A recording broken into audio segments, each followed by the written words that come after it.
We have more data than ever in schools, and who better to speak to about data than today's guest, Dr. Selena Fisk.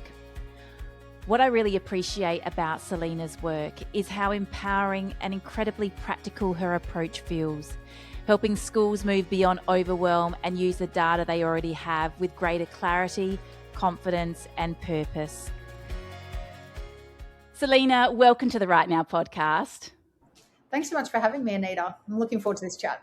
I am so incredibly excited to be able to talk to you about all things data. I know that it's a real passion of yours, and I'm just really interested to explore your wisdom about how we can best use data meaningfully in our schools and in our classrooms. And I want to start by asking, what led you to do this work, inspiring people with data and storytelling?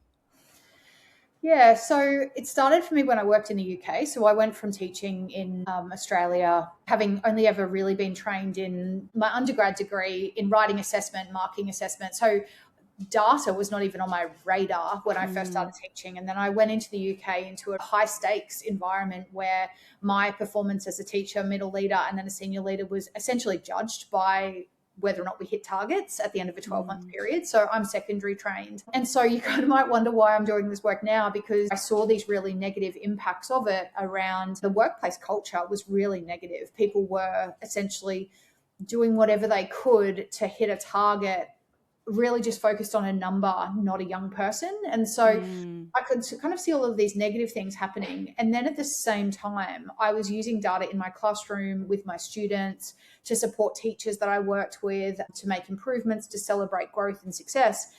And that was all super positive, and it was really great. I could see when I was having an impact because I had really tangible change in the data. I could celebrate with kids when they experienced success. We could talk about the progress kids made. And so I kind of had these two really competing, I guess, experiences with it, one quite negative and one quite positive. And I taught over there for nearly 4 years. And when I came back to Australia, the use of data was really increasing in terms of the expectations on teachers. I'm a maths PE teacher, so I guess the human aspect of using numbers and metrics and combining those two things was something that I came quite naturally to me. And I was working in roles where I started to see that other people I was working with needed support and needed ideas on the ways that they could use data and what it meant for them.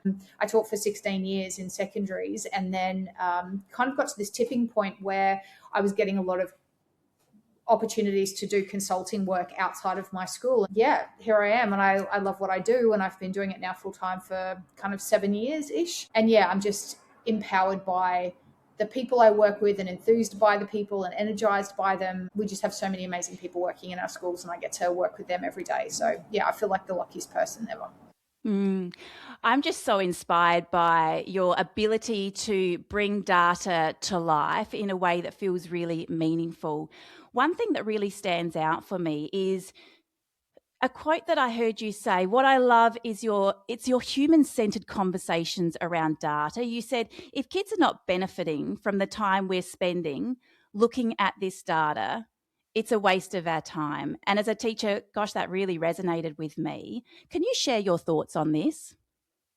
Yeah, well, I think that's true for any kind of professional learning or any meeting or conversation. There's things we have to do and there's compliance, but at the end of the day, we all became teachers because we want to make a difference to young people. And I guess that's the difference that I could make to young people in my classroom and in my department in the UK was what motivated me to do this work in the first place. I guess it's kind of sad in a way that we had to have Lynn Sharrett and Michael Fullan come out and say, you know, let's put faces on the data. Remember that number has a human face behind it. Like it's kind of problematic that we had to be reminded of that in many ways. In the context that I worked in the UK, that human aspect was not involved at all. And it was compliance and it was hitting targets, and there was no human component to that. You know, at the end of the day, we all want to make a difference. We didn't become teachers because we want to track kids and create Excel spreadsheets. That's not kind of why we do what we do. And so I think it's kind of combining the human and the number and that objectivity of the data that we can get, but also going, actually, we've got to do something with this information. It's got to benefit kids. As I said, otherwise, you know, I reckon it's a waste of time. Oh, absolutely. I love that thought of combining the human and the number. In schools that you see that have a really strong and positive data culture, what are you noticing? What are the non negotiables there? So there are some really clear non-negotiables around teachers using data. So it's like, this is what we do here. You know, the definition of culture is this is the way we do things. So the extension of that being a data culture is this is the way we do data here. I really encourage school leaders to think about putting some very clear expectations and boundaries in place for people around what they collect and how they collect it, how they use it, because there are schools that I go into where there are so many different types of data. There's been kind of no bigger picture strategy kind of thinking about what matters to us, what do we value, how do we use it.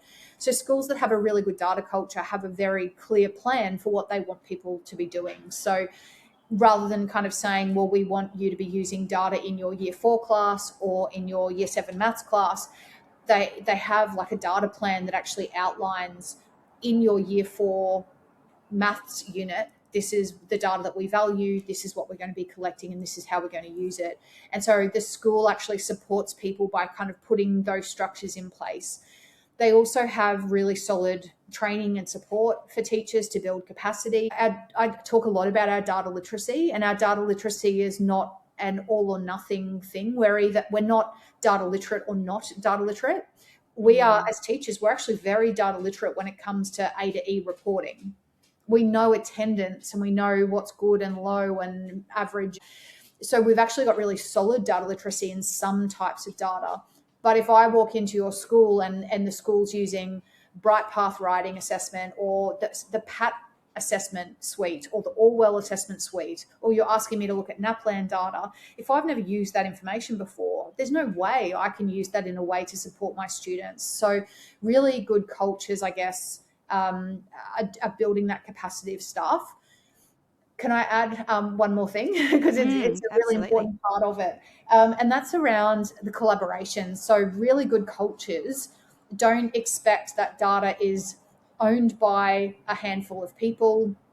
They don't just react and respond based on what one or two people see or think. And look, I'm at fault of this. In a former role, I got up and I used to present NAPLAN data to staff, and I'd basically say, look, this is what our priority needs to be and what we need to do.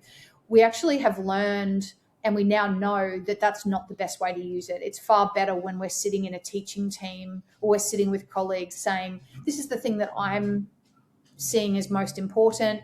Do you notice the same thing? You know, and being able to riff off that collaboration, knowing that none of us are right or wrong. It's just a perspective, and actually valuing that and valuing that gray area of not actually having to have a definitive answer. Mm. I'm really intrigued. So it's really important that you have a vision and really clear expectations around how the data is collected and engaged with. I love the idea of the collaboration, but there's the training, the support, and there's the building of that capacity of educators within the data as well. When people are collaborating around the data, we often will have a meeting after school or maybe a professional learning day where we're engaging with that data. How do you recommend schools implement that kind of collaboration in a way that's really meaningful? Yeah, so a couple of things. I actually think we support people by providing templates and structures to the conversations we want them to have. So if you're coming into a day like that or a session like that, and if you're not very confident and you don't know what questions to ask and what to look for, the leaders actually support those people by providing a scaffold and structure. And you think about what we do for young people. We provide exemplars, we set them up for success, right? We step them through a specific kind of learning process. I do, we do, you do, where there's a gradual release of responsibility. And yet that doesn't happen for teachers sometimes with data. So having, I guess, a clear framework and a goal I guess, a structure to that conversation is really important. I'm a huge advocate for inquiry cycles in schools as well. So that idea that we look at the information, we say, we prioritize what's the most urgent and important thing that we need to do right now. what are some of those actions and possible kind of next steps I could take, and being able to collaborate on those actions and next steps as well, just to think about it in a slightly different way to what we might have done otherwise. But then being able to close that loop and come back and say, I'm going to go and give this a go. And when we meet together next time, I'm going to bring this type of evidence with me to show whether or not it's worked. Because we can spend a lot of time and effort in the decision-making stage and then even in the action, but ultimately we want to know whether or not the thing we tried actually did what we wanted it to. And so when we're not as good at looping back and reflecting on, I guess, the impact or the effect of that intervention or those next steps. And so that's why I really like inquiry cycles, for being able to kind of do that and being, not accountable, because I don't like that word necessarily, but committing to a group that you're coming back with evidence. The other thing that I guess I sometimes see in sessions like that is that people can get really caught up in the analysis itself. And so there's some research out of the US, it's a little bit old now, but it was saying from the time we collect data through to the time that we act on it, 80% of the time is just spent organizing it, collating it, graphing it, getting it into a format where we can start to review it. And then the review itself is only about 20% of the time. And we actually need to be able to flip that. And some tech systems do that really well for us. But there'll be people and I've met lots of people like this, where they'll sit in a session like that and they'll leave and they actually haven't decided what they're going to do. So they've just looked at the data. It's interesting. I've gone down this rabbit hole. Like, they kind of end up all over the shop. And that's where a template helps, because it can be quite pointed and deliberate kind of questioning. But we have to get to the point where we're talking about the actions. Otherwise, we just sit in this cycle of, let's look at the data. Let's look at this. What does this mean? Like, what do we think about this? And not actually think about how it impacts young people.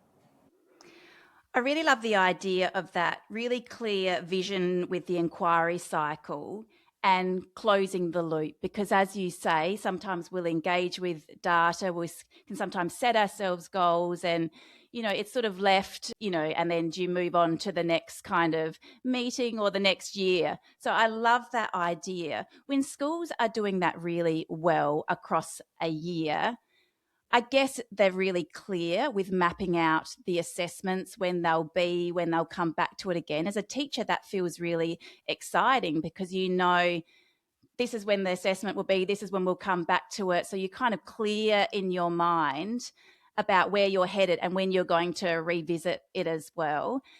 When schools are doing that really well across a whole year, tell us what you're seeing. Well, significant improvements in whether that be, student learning, student wellbeing, attendance. Like, I've seen phenomenal change in schools, in cohorts, in classes, and case studies of individual students that have made phenomenal change. There's a school I was working with outside Alice Springs, and they kind of changed the way they were running their reading program so that it was kind of streamed groupings, but across the entire school. It's quite a small school, so it kind of didn't make sense for each teacher to have, or to try and, I guess, address the reading levels of everybody in their class. So they went to multi-year level groupings.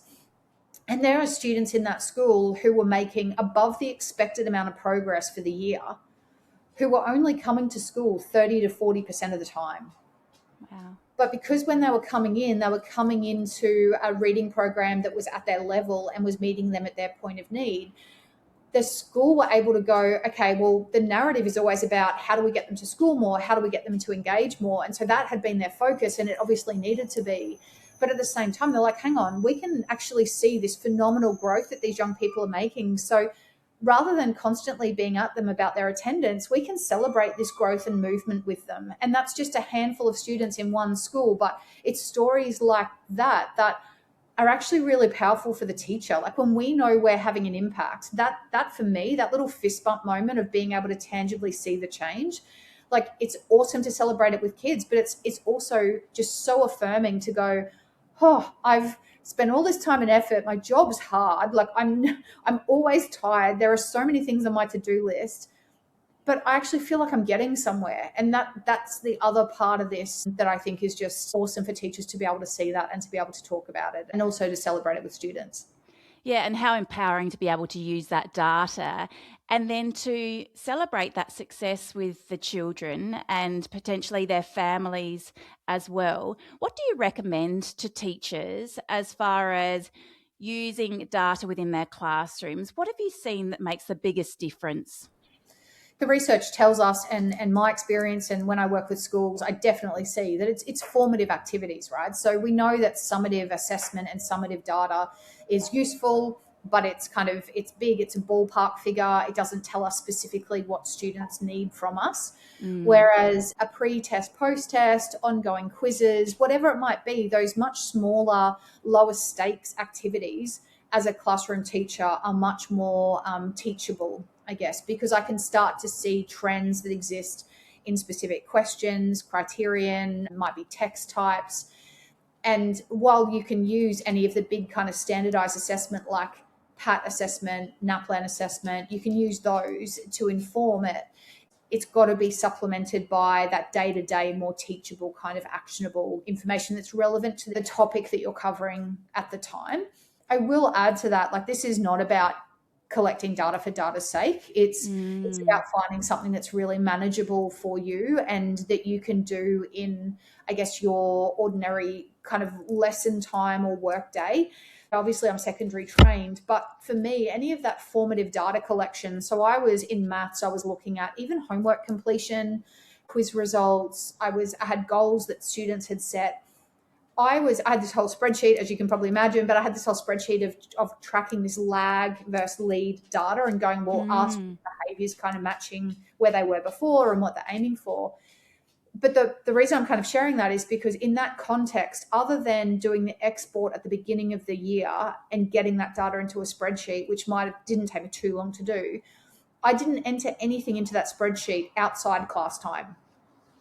So everything was, I'm checking that homework, I'm changing the cell in my spreadsheet. There can be a fear for people where it's like, oh, yes, I get it in theory, but when am I meant to collect all of this data? And so I guess the challenge is, how do you do that in a way that means, I'm not asking you to do this on top of everything else you're already doing, right? We're busy enough. But it's, how do you kind of create the systems and the processes even within your classroom to collect and enter that? Yeah, it's a challenge, definitely, and it's a change in habit. But I guess the thing I would say is also just start small. Like, maybe it's just with one KLA, one subject area, one class that you teach, and just give it a go, and see what happens. So entering that data in real time as it's coming in to kind of reduce the workload long term. Do you use that to empower students as well?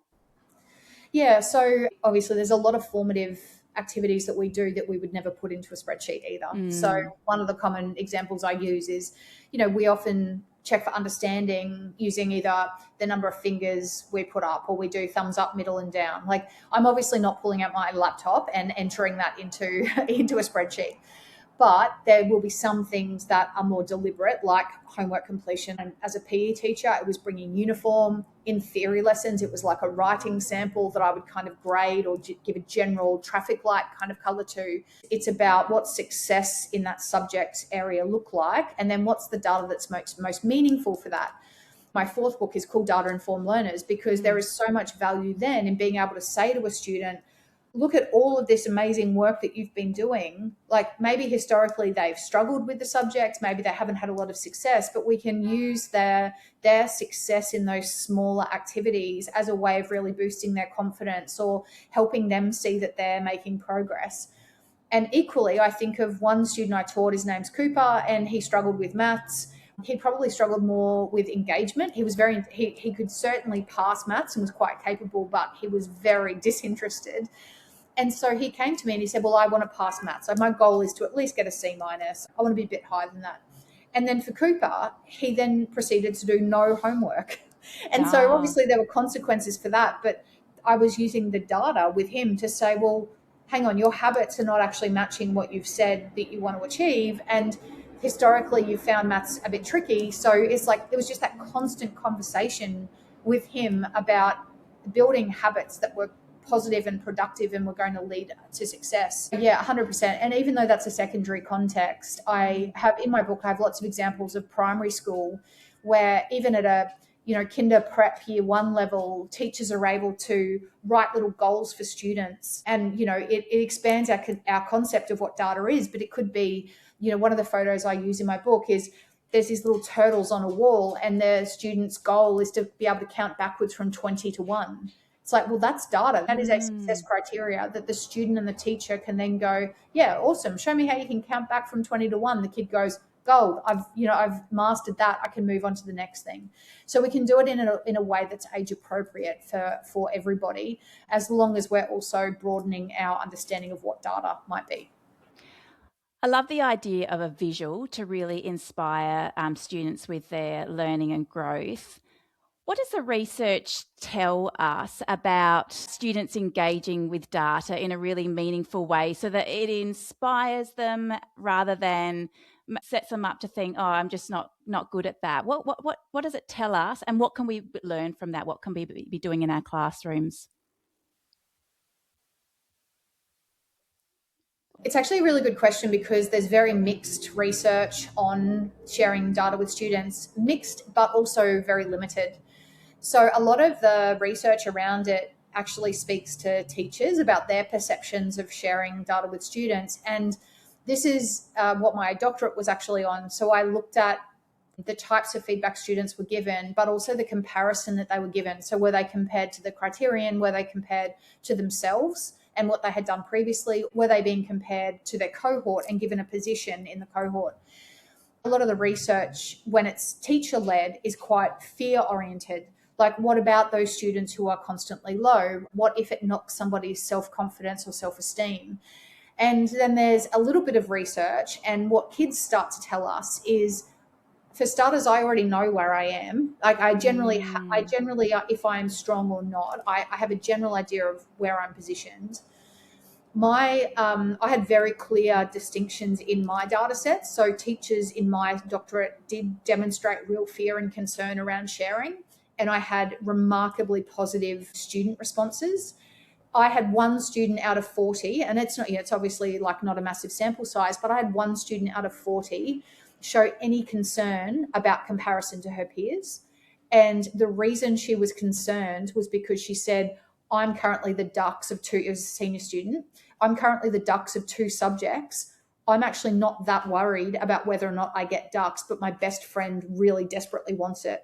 So when we get compared, I feel really guilty that she's aiming for the thing that I'm actually achieving, but I'm not working hard compared to how she's working. So it's a really interesting kind of lens. The other piece is, and I had this conversation with somebody on Monday, I was running a professional learning session in Perth, and I had this conversation where they said kids always want to know where they sit in the group. And they were like, I just don't understand. Why can't they just be happy with getting a grade or, getting feedback on where they're at? Why do they always want to know where they are in the group? And I mean, I'm a pretty competitive person anyway, but to me, it makes complete sense that we want to know Human how nature. we're positioned. Yeah. Like, if I get a B plus in something, if I'm the top of the class, that's really good for me to know if I'm aiming for an A, but I still got the best result in the class. That might actually be really reaffirming. Whereas if I get a B plus and I'm actually the bottom of the class, that might be really good for me to know as well. There are certainly ways that we can set kids up to have these conversations really well, and we absolutely need to prep them for them and lead them into it.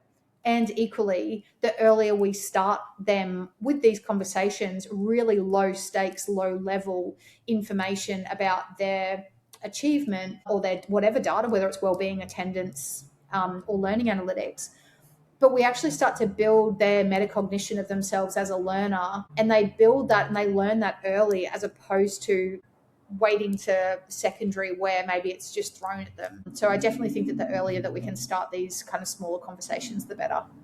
Yeah, I think what I've noticed in recent years is there's a really big focus on students understanding where they're at, but also understanding how they get to the next step. So, in the classes I've worked in, there's a shared creation of rubrics, there's the success criteria, there's bump it up walls so you can see what your next step is.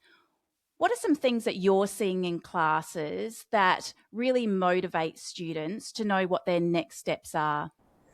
I guess the work of like Lynn Sharrett and her 5 questions, that's obviously leaning in that direction, right? And I Mm. think back to teaching in the UK, where when we were being observed by Ofsted inspectors, every kid in every class had to be able to say, this is what I'm currently working at, the grade I'm currently working at, this is what I'm aiming for, and this is what I need to do to improve. That's really empowering, right? Because that then means Mm. that the assessment and the learning is not something that's kind of being done to the students, and there's not this kind of top down thing. They're active participants in this process. So I guess there's different ways, as you said, like a bump it up wall, for example, is a really good way of demonstrating what that next level looks like. Using exemplars, as we know, having models. I've even seen students have, so say spelling, like having a spelling page in their book where they mark their spelling words and they then graph it and track their progress over time. And I have a really good example, again, in my book, where this a student was asked, they set goals around their spelling words and they do a pre-test, post-test each week Mm. and they graphed each one. Now, I've been in another school where that graph was on a wall. So it was really quite public as opposed to being in a book and much more private.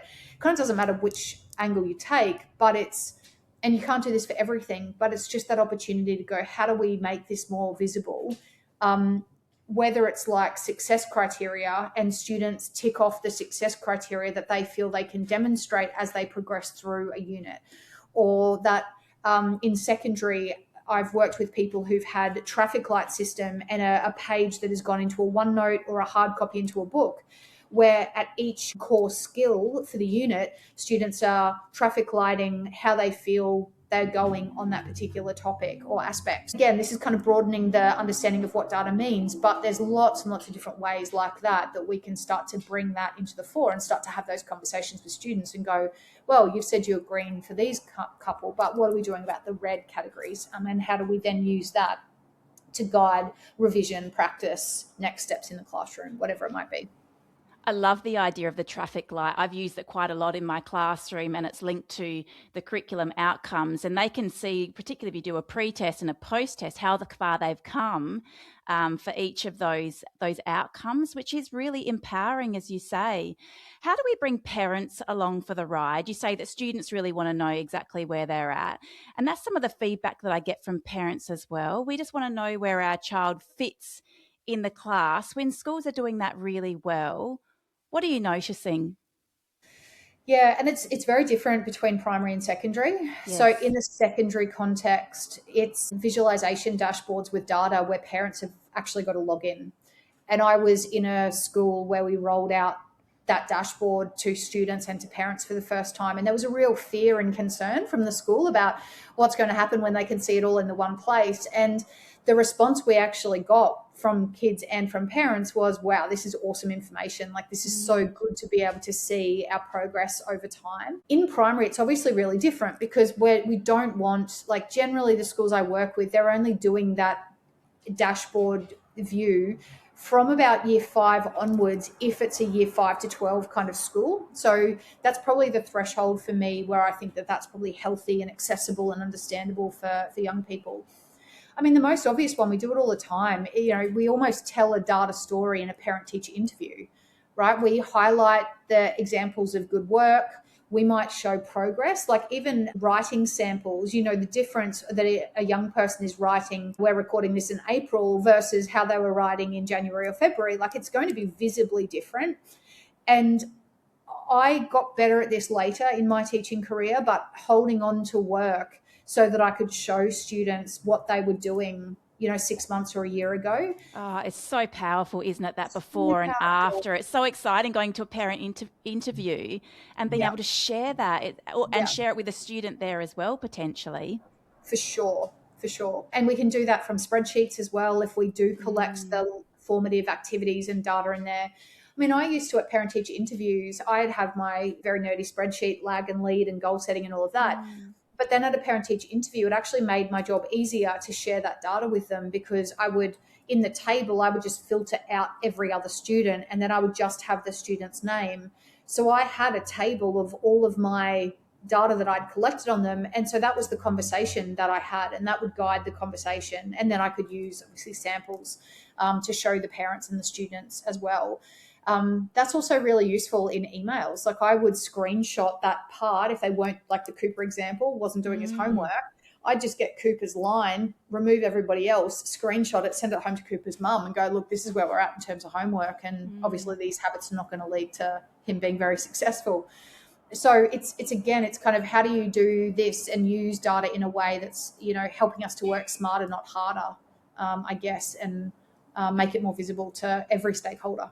I'm interested in your opinion on sharing data such as NAPLAN and the PAT data. So, PAT data for the progressive achievement testing for maths and reading, and also the Bright Path writing. What is your opinion on sharing that with families, and how do you propose we do that? Yeah, I mean, I'm a real advocate for it because I've worked with so many young people and families where the students have actually achieved really, really well in those assessments, and the parents are kind of unaware. So NAPLAN reports, in theory, an email or it's a posted printout. Parents don't have necessarily that. Going back to the data literacy piece, we've got to build data literacy in parents, right? So if they don't understand that too well, I mean, it might give them a bit of a ballpark, but also it's not practical. Like a parent looks at a NAPLAN report and goes, okay, well, that's good to know. My kids where I thought they were, maybe. I can't do anything with that information. Like it doesn't actually help me help them better. So I think the PAT data offers a lot more specific information, same with the Bright Path. Yes. So you can have conversations about text types or the types of questions that students are struggling with, like the criterion, or in maths, it's the specific topic, or whether they're struggling with knowledge and fluency questions or problem solving and reasoning questions. You can start to see some really clear trends in that. So I really am an advocate for that. And there's lots of schools I work with where they print out those PAT reports for parents. The thing now with the new adaptive system is that you can actually change the view. So in the old parent report, it was just a fixed, in the linear one, it was just a fixed kind of representation. And I guess the trick for schools now, and the thing that makes it harder, is that because there's different options, not every view is the right one for every student. It's right. Yes, I agree. So like some students, you might go, okay, they're really struggling with number and algebra. So I need the view that shows that they're struggling with a topic, as opposed to this student might be really struggling with the reasoning questions across topics. So that's the message I want to send. So that kind of plays into that whole data visualization piece. We've kind of got to make good decisions about which visuals we show them, but the more information, the better. And I just go back to those examples of the schools I've rolled out dashboards to parents with. Parents are like, parents at one school were like, can we get more? Like, is there more data available? We want to know more about our child. So because it's helpful for them to understand, isn't it? Where can we be placing our attention? Is there something that we can be doing at home to support them? And as you say, you can really make it quite specific in the feedback that you're getting and giving them as well. I'm interested, I think as a school, it's really important to have conversations around how we engage with those sort of assessments, but also training as well. I know the PAT training that I've had has really improved my self-efficacy as a teacher, because I'm like, I know how to engage with this now. I know how to share this. I know how to really meaningfully support families and students to see where they can be placing their attention, so that you can see that growth as well. Yeah. Would you agree? Yeah, for sure. And that comes back to that training piece we spoke about. We've got to be supporting people in their capacity to use it. Otherwise, they're not going to be able to use it. Like if I walk into a school and I've never used PAT before, and my leadership team might have really clear boundaries, and they say, well, we want you to share the PAT reports with parents and talk to them about it at the parent-teacher interviews. I'm not going to be able to do that very well, very thoroughly, and give specific kind of advice or support if I don't actually have a good data literacy and understand the instrument and the way it's reported and all of that. We need more and more people who are building capacity and understanding of the tools. But also, if we only ever deal with it, like with kids, right? If we only ever teach them something once and it's once a year, and then we come back 12 months later and say, oh, we want to go back to that thing we talked about a year ago, teachers don't remember how to log in. They need a refresher on what the different metrics mean, how to get the different views that they want. It's also that spaced out practice over time that, again, we're very good at doing with students, rather than just this kind of massed practice. We'll put it together once, we'll do it, and then we'll forget about it for 12 months. Yeah, it's so true. I want to come back to the inquiry cycle, closing the loop. In a school that is doing that well, from a leadership perspective, how do they map out, or what are the things that they need to be getting right so that teachers know what's expected of them, they know what's coming? When they're doing that well, what does it look like?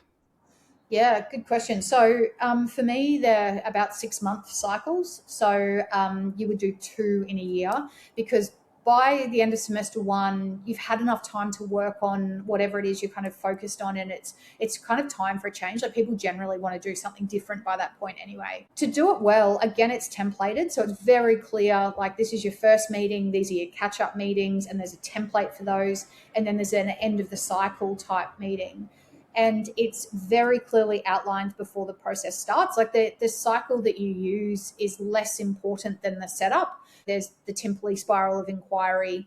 There's the collaborative teams that work, Gavin Grift, Colin Sloper model. There's the Harvard DataWise model. It kind of doesn't matter what inquiry cycle you use, but you've got to have that framework for teachers to step through to get them into that kind of piece of action. The other thing for me is really, it's, and I don't know how to say this diplomatically, but staff meetings after school are not effective because I've heard you say this and I just love it. Speak to me. because people are exhausted, like Oh, so exhausted. drained from a day, and then you put them in a room and go, we want you to analyze data, think about what you do next, and reflect on your impact. It's like, And it's not saying it's people not are cooked. important, but yeah, No. what do we do here? What's Yeah, better? so schools, I guess, that are doing this well are Mm. prioritizing it, and therefore, when you prioritize it, it is timetabled. So it's not something that sits outside your day to day. Again, primary and secondary is different. It doesn't have to be people in your year level or in your subject area. You could all be working on different things and be in the same inquiry cycle. So I guess schools are really flexible with that.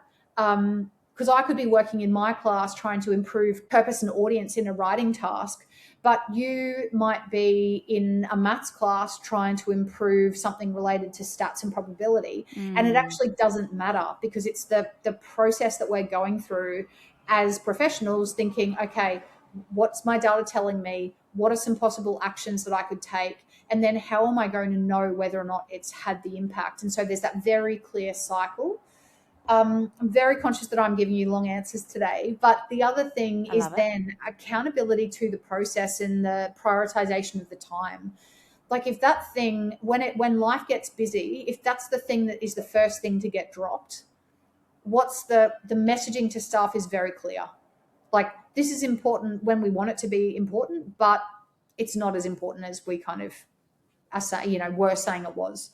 So Mm. then again, it drops buy-in, it drops the authenticity of people's involvement. If we say that this is important, then it's we do it, we do it as we've said, and we plan it out, and we stick to it. I come from a primary school background. In primary schools, do you mind just speaking to, is it important that they have a priority that is set across the school? Like, and is it important for it to be like there to be not too many priorities within a year or obviously in a cycle? What do you recommend there? Yeah, again, awesome question. The ones that are doing this really well are that the schools have their annual improvement goals, and then teachers are encouraged to find an area that they want to work on that aligns with one of the broader school improvement goals. So So there's some buy-in from teachers as well. They're choosing yeah, it, or is the leaders kind of saying this is what we're kind of hoping to go for? yeah. So often schools have got 3 to 4 annual, depending on the system you're in, sometimes Mm, more annual improvement priorities. yes. So it's giving people the autonomy to make a decision about what their learners need, but at the same time ensuring that everybody's kind of working towards the same thing. And I think about when schools don't have that and they kind of allow people to go off on their own tangents. while that's empowering potentially for staff, I think about it like ants running all over the place. But it's like if you're trying to get those ants going in one way, there has to be some boundaries around what we're encouraging people to kind of investigate. And the other thing, I guess, that's true for any of those school improvement goals is that what the school collectively needs to work on is not, it um, doesn't have the same importance, say, for every year level or for every No. class within each year level. There might be a writing focus, but I'm teaching an extension, like a group of students who are very, very capable writers, achieving and exceeding off the charts in NAPLAN, really, really great writers. So my goal might be to do with writing, but if there's also a numeracy goal and I know that they struggle with numeracy more than they struggle with writing, it makes sense to me to be able to choose the numeracy option. I think it's problematic when schools go, all of your goals have to be related to this or have to be on this particular thing. Because as you know, my class, my kids sitting in front of me are not the same as the kids sitting in front of you. So they're going to need something slightly different. Mm. Yeah, I love the idea of timetabling in and being really clear about when you're going to come back to things, but also having some teacher autonomy as well in the teams as to what they are, what they're going after, so they can get to the end and feel like, oh, we've really hit the nail, here, and this is what we're potentially going to do next. Can you share an example of a school or a classroom where data is being used really effectively? Oh, yep. I have so many of them. Can I give you a couple of like smaller Sure. examples? So things like being able to do a pre-test. So I was talking to a teacher on Monday. She was saying, I run a pre-test at the beginning of the unit. I look at the results from the PAT assessment that relate to this particular unit to work out where they're at. And she was saying, I'm then doubling down on the things that I know that they need to work on. She introduced 5 quick questions at the beginning of each lesson. I guess it's like a maths talk in a primary. Mm. The maths talk is deliberate, it's data informed. So it's okay, I know that this is a gap because I've got good evidence that's showing me that's something kids need to work on. And so she's responding to that in the moment. I was working with another group who was saying, look, it was a faculty, they said, we have our whole unit plans ready to go. We have 5 weeks on this topic, and then we have 6 weeks on this. And they said, as a teaching team, they collectively, they know where they're going and where they need to be at the end of that, I guess, little chunk of time, but they're Mm. constantly touching base throughout, going, where are you up to? And so their fixed point of the end of the unit is actually not fixed. So they Mm. expand and contract the whole unit as a teaching team based on where the learners are at. And, so it's getting off that cycle of compliance or just, I have to be finished this by the end of week 5 so that I can move on. So it's kind of, expanding and contracting that. I had a department I worked with where they were saying, look, we know that as an overall, and this is another secondary example, but across our Mm. department, we know that kids particularly struggle with analysis. So of our criterion that we assess on, their communication's really good, their knowledge and understanding is really good. Analysis is the key kind of cognition that they struggle to kind of answer. So, as a teaching team, they said, right, how do we actually teach analysis? How do we explicitly teach that to students? And they had no consistency around their individual teacher practice. So, as a group, they all went away and they tried a different strategy with teaching analysis. When they Mm. came back together, they had evidence of what they'd done, but then where did it work? Where didn't it work? And they refined this process by coming back and trying over and over. And by the end of the 12-month period, they had a way of doing things. So they had a way of teaching analysis that they were like, right, this is our tool that we use to teach this. And I remember I shared it. My nephew was in year 12 at the time, and I shared the tool with him. They gave me permission to share it. And he was like, why hasn't my teacher given me something like this? This is so helpful. Like, this is really Wow. handy. So he was actually really kind of annoyed that he didn't have the equivalent support from his school. But yeah, Mm. I could go on all day about examples like that. What really stands out to me is that collaboration, the consistency amongst the team, but also their willingness to keep communicating. Hey, how can we be doing this better? How's that going for you? And keeping on trying, like that experimenting and refining and improving. And that just ultimately, it improves the learning for our young people, but makes them more engaged in the learning as well. It's just so incredibly inspiring. Mm. If you had one takeaway you would want teachers to leave with about how they could more effectively be using data, what would you say? Mm. If they're new to it, it's just Mm. take the pressure off yourself. Just do something small, meaningful. It doesn't have to be massive. This is not about massive changes. These are the one percenters. It's what does success look like for you in that classroom for that particular focus? Just focus on one thing. And what's the best kind of data you could collect on where your students are at? And then it's about like, how do we just respond to that? What are those little tweaks to your practice? You're already doing great things, but what are the little tweaks that you can make now that you know that about your students? When you talk about new teachers, can you share the triangulating data and how important that is? Yeah, so triangulation is using kind of 3 to 5, generally is my rule, but 3 to 5 data sets to inform those decisions. So, you might have one writing sample and you might look at that writing sample and that's useful.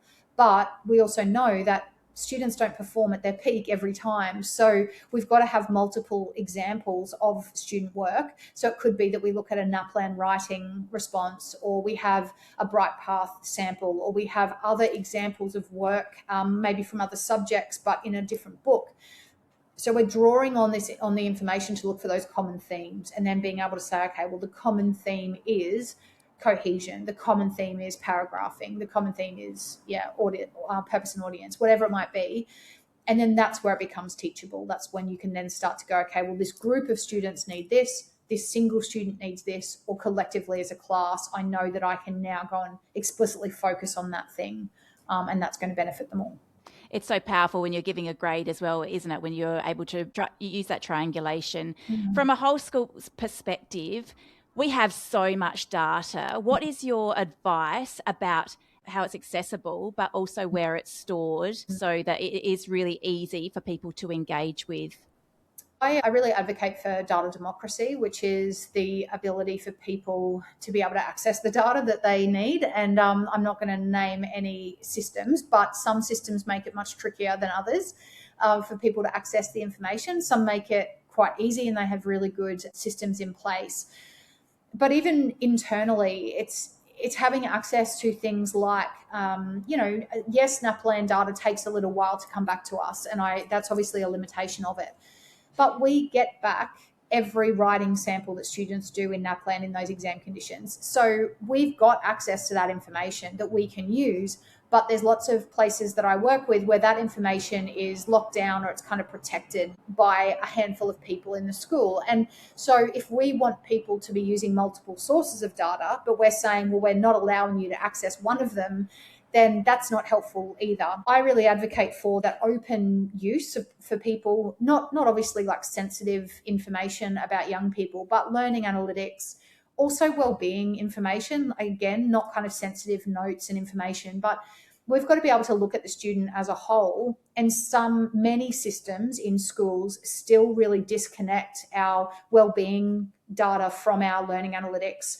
And so in a perfect world, teachers would be able to see a holistic picture of where their students are in terms of attendance and well-being and behaviour reports and NCCD level of adjustment required or disability, or all of those bits of data alongside their learning analytics. And we're getting better at that, but we've got a long way to go.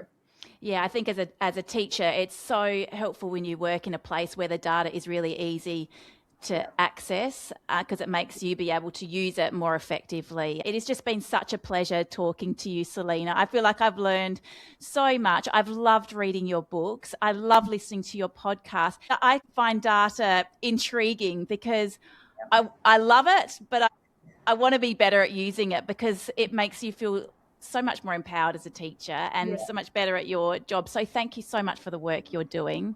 No worries. Thank you so much. I really enjoyed our chat. I just had so many questions for Selena today, and I'm so incredibly grateful for her time and her wisdom. If there were 3 things I would take away from this episode, the first would be what an effective inquiry cycle looks like. Secondly, how we can support students to engage with their own progress and growth in real time. And finally, her advice about communicating data meaningfully with families. If you love this episode, please share it with someone you think may benefit. And as always, thanks so much for being here.